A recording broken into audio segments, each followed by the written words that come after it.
A strengthening shilling is helping reduce the overall public debt, especially for debt denominated in foreign currency. Budget and Appropriation Committee Chairperson Ndindi Nyoro says this is being supported by fiscal consolidation and growing revenue mobilization to address public debt without compromising on service delivery. At the height of the shilling rallying towards the 160 mark against the dollar, economists said when a local currency lost by a shilling to the dollar, the public debt increased by 30 billion shillings. In recent weeks, the shilling has rallied from a low of over 160 per dollar to about 145 to the greenback. This has impacted the public debt, as the Budget and Appropriation Committee Chairperson explains. The current shilling is around 1.146 or thereabout. In my estimation, the shilling may gain further. And it's based on a few things. One, we are doing very well in agriculture. That diminishes our X minus M because our imports become lower.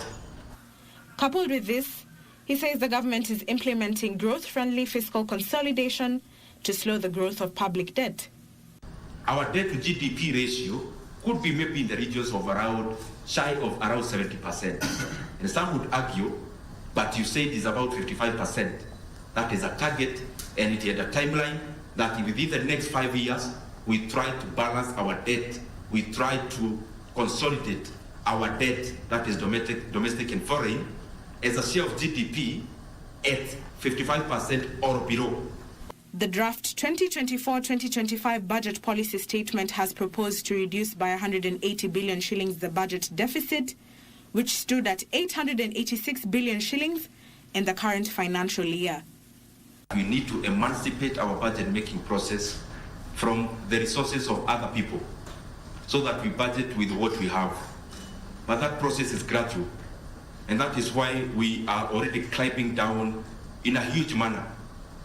We have already shed off a deficit of over 100 and around 80 billion shillings comparative to last year. That's a good step in the right direction. Ndutamo Kami for Prime Edition.